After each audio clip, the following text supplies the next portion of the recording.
ஒரு கூட்டம் தலைவரும் 44,000 போராளிகளும் வடக்கு மாகாணத்தில் குடுவித்தார்கள் என்ற சிங்கள பிரபாகரன் என்று சொல்லிக் கொண்டு வந்தவர்கள் தான் இந்த அனுரகுமார நாயகத்தினுடைய அரசாங்கம். அவன் தன்னுடைய ஒரு போட் கூட வரையிலாத அடிச்சு புதைச்சினாங்க அந்த கடல்ல குடுவித்தேன்னு சொல்லேகள்ல ஒரு தமிழ் மனுஷனா வெக்கப்படுறேன். சோறாடா சாப்பிடுறீங்க, விளக்கையாலையா சாப்பிடுறீங்க சாப்பிடுறீங்க கேட்கிற அளவுக்கு எங்களுடைய தமிழ் மக்கள் உங்களை வடக்கு மாநிலத்தில் பார்க்க நீங்கள் கடைசியாக சுட போவது ராமநாதன் அர்ஜுனாவை.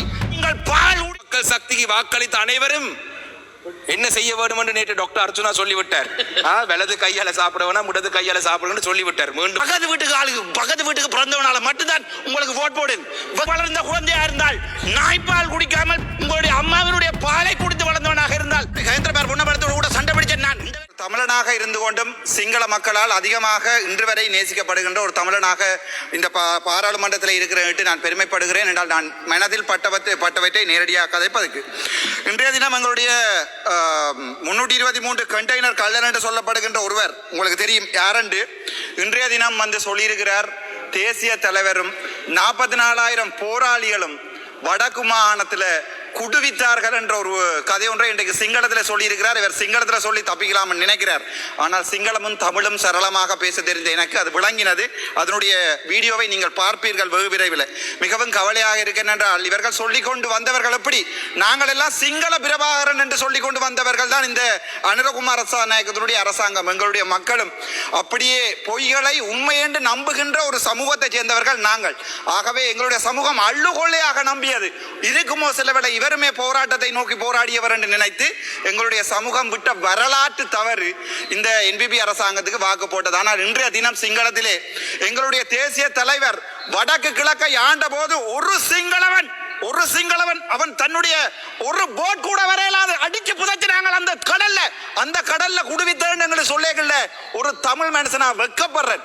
ஒரு தமிழனா என்னுடைய வடக்கு மாநிலத்தில் இருந்து போட்டப்பட்ட ஒவ்வொரு வாக்குக்கும் இந்த பிமல் ரந்தாயகருடைய நெஞ்செல்லாம் எரியுது.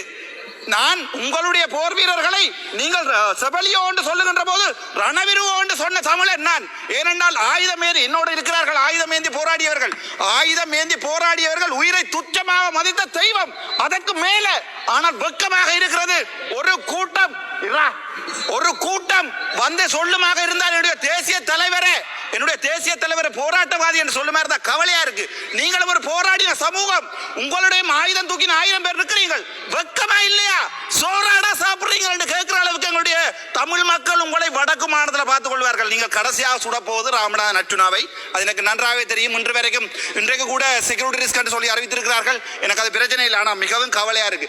நீங்கள் யாரை குரல் இல்லாத ஒரு இனத்தை, ஒரு தமிழ் பேசுகின்ற குரல் இல்லாத இனத்தை நீங்கள் அடக்குகிறீர்கள் என்று நினைக்கும் போது மிக வெக்கமாக இருக்கிறது. நாங்கள் இனவாதம் இல்லை என்று இந்த வரைக்கும் இதில் இருக்கிற எதிர்கட்சியில் இருக்கிற பாராளுமன்ற உறுப்பினர் தமிழனா இருந்தாலும் சரி முஸ்லிமா இருந்தாலும் நீங்கள் பால் குடித்து வளர்ந்த குழந்தையா இருந்தால் நாய்ப்பால் குடிக்காமல் உங்களுடைய அம்மாவினுடைய பாலை குடித்து வளர்ந்தவனாக இருந்தால் புத்தளத்திலே மக்கள் தினமும் அழுகிறார்கள். திருவோணமையிலே மக்கள் அழுகிறார்கள். நான் ஜாழ்ப்பாணத்தில் இருந்து வந்தவன். நான் ஜாழ்ப்பாணத்தை பற்றி தான் கதைக்கணும். என்றோ ஒரு நாள் நான் சகல இனத்தை பற்றியும் கதைப்பேன். இன்றும் என்னால் சிங்கள மண்ணில் போய் வாழ முடியும்.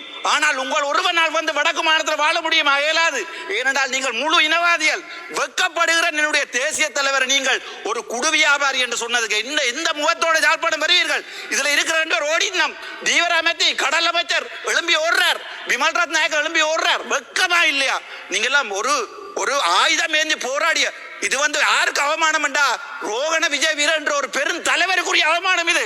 அவர் கொண்டே இந்த கனத்த மயானத்தில் எரிக்கப்படும் போது உங்களை மாதிரி எல்லாம் வந்து காருக்கும் பஸ்ஸுக்கும் ஓடித்திருவாங்க நினைச்சிருந்தா அந்த மனுஷன் போய் எங்காவது வெளிநாட்டில் வாழ்ந்திருக்கும்.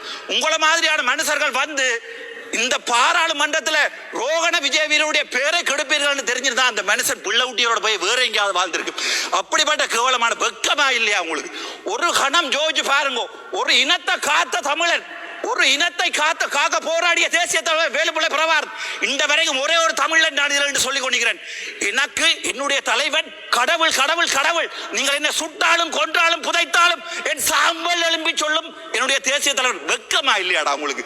எங்களுடைய வாக்குகளான பாராளுமன்றம் வந்து நீங்கள் வடக்கு மாடு என்னுடைய தலைவரை குடுவித்தவன் என்று சொல்ல உங்களுக்கு மனம் பெறுது. கொஞ்சம் ஜோதிச்சு பாருங்க. அந்த புத்தளத்திலே கொண்டே குப்பையை போடுறீங்க.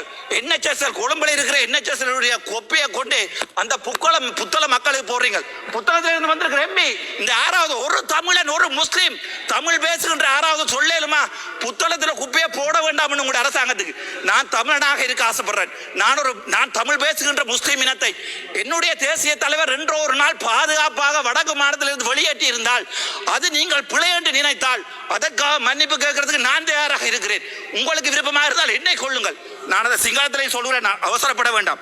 அதை விட திருவோணமலையில இருந்து வந்த பாராளுமன்ற உறுப்பினர்கள் யாரா இருக்கிறீங்களா? காணையில் ஒருத்தரை யாரா இருக்கிறீங்களா? கேப்பம் எங்க உங்களுடைய அருள் ஏமச்சந்திர அடே எங்களுடைய இனம் பாவம். நாங்கள் என்ன பாவம் செய்த நாங்கள் உங்களுக்கு?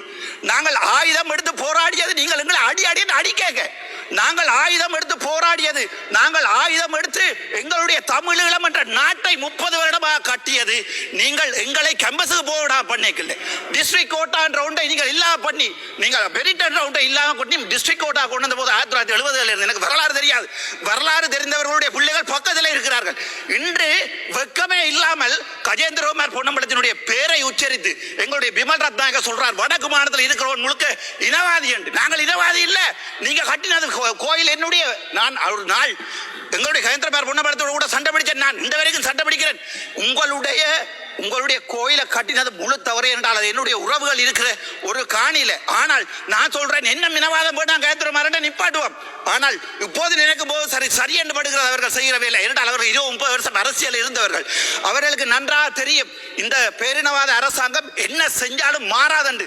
ஆனால் அரசியலுக்கு வருகின்ற போது நான் என்ன யோசிக்கிறேன், ஓகே இதோ நிப்பாட்டுவோம், இதுக்கு மேல வேண்டாம், சிங்களத்திலையும் கதைப்போம் தமிழ்லையும் கதைப்போம், இதை நிப்பாட்டு. வெக்கமா இருக்கு. நீங்களா சோறாடா சாப்பிடுறீங்க, வலக்கையாலையா சாப்பிடுறீங்க உங்கள்ட்ட கேட்கிறேன். தயவு செய்து இடக்கையால சாப்பிடுங்கடா. இந்தியால இருந்து வெக்கமா இருக்கு. சரி பரவாயில்ல, அதுக்கு பிறகு பார்ப்போம். இந்த ஈஸ்டர் அட்டாக் அநியாயமான முஸ்லீம் சமூகம், அந்த சமூகம் என்ன செஞ்சது? அது கண்டு ஒரு தனிய ஒரு கலாச்சாரம் இருக்கிறது பிள்ளையா? அவங்களுக்கு கண்டு ஒரு வரலாறு இருக்கிறது பிள்ளையா? அவங்களுக்கு காலமா தமிழனை முஸ்லீமை நீங்க என்ன செய்றீர்கள்? போட்டு அடி அடிச்சு கடைசியா எங்களுக்கு இல்ல முஸ்லீம் இனத்திலே கூட ஆயுதத்தை கொடுத்தியால் எங்களுக்கு அடியண்டு, எங்கள்கிட்ட தந்தியால் முஸ்லீம் இனத்துக்கு அடியண்டு. கடைசியா ஒரே இனம் பேசுற 2 முஸ்லீம் இனம் நாங்கள் அடிபடுறோம். ஆனா நீங்க என்ன செய்றீங்க? சத்தமே இல்லாம கிண்ணியாவை எடுக்கிறீங்க. அதுக்கு பிறகு பார்த்தா திருவோணமலையில கொண்டு போய் புத்தர்வியால வைக்கிறீங்க. சும்மா ஒரு பேச்சுக்கு கேட்கிறேன், இல்ல தெரியாம கேட்கிறேன். இந்த நடுவில் ஒரு பிள்ளையார் சிலை வச்சா சும்மா இருப்பீங்களா? இல்ல கேட்கிறேன். அடே நீங்க என்ன அடிச்சு கொள்ளுவீங்களா? ஏன்னா உங்களோட மனசுல இருக்கிற வரி நீங்க சிங்களவன் என்ற வரி. நான் நாளை கொண்டு பாராளுமன்றத்துக்கு முன்னால ஒரு புத்தர் சிலை எடுத்து போட்டு நான் ஒரு பிள்ளையார் சிலையை வைக்கிறேன். உங்களால் முடியுமா வைக்க விட? ஏனென்றால் திரும்ப அடிக்கிறீர்கள், நாங்களும் பார்க்கிறோம். ஆனால் நாங்கள் ஒன்று மட்டும் சொல்றேன், கடைசி தமிழன் பால் குடிச்சா கடைசி தமிழன் இருக்கும் வரைக்கும் வடக்கு மாநிலத்தில் ஒரு ஓட்டு உங்களுக்கு விழாது. பக்கத்து வீட்டுக்கு பிறந்தவனால மட்டும்தான் உங்களுக்கு ஓட் போடு. வெக்கமா இருக்கு. உங்களை எல்லாம் எங்க ரஜீவன் நம்பி, எங்க இளங்குமரன் நம்பி, எங்க ஒவ்வொரு தமிழ், எங்க ஃபைசால், எங்க ஒரு வசனம் கதை கேளுமா? உங்களால் ஒரு வசனம் கதை கேளுமா? நான் தமிழ் பால் குடிச்சு வந்தவன். ஆனால் முஸ்லீம் எனக்கு என்னுடைய ரத்தம்.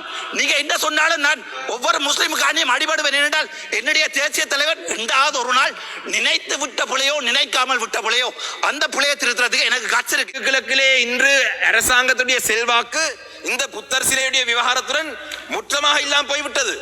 ஜனாதிபதி நேற்று சொல்றார் இது ஒரு முடிந்த சம்பவம். ஏன் இந்த முடிந்த சம்பவத்தை பற்றி இன்னும் பேசுறீங்க? அந்த சிலை அந்த இடத்திலே இருக்கும் வரைக்கும் இந்த சம்பவம் முடிந்த சம்பவம் அல்ல. உங்களை பொறுத்தளவிலே உங்களுடைய அரசாங்கத்திய நிகழ்ச்சி நிரல் அந்த இடத்திலே ஒரு சிலையை வைப்பது, அந்த சிலையை வைத்தபடியினாலே இன்று உங்களுக்கு அந்த விடயம் முடிந்த விடயமா இருந்தாலும் கூட எங்களை பொறுத்தளவிலே அந்த சிலை அந்த இடத்திலே இருக்கும் வரைக்கும் வடக்கு கிழக்கிலே தமிழ் பேசும் மக்களுக்கு இந்த அரசாங்கத்துடைய இனவாதமான செயல்பாடை ஞாபகம் ஊட்டும் ஒரு விடயமாகவே அந்த சிலை அமையும்.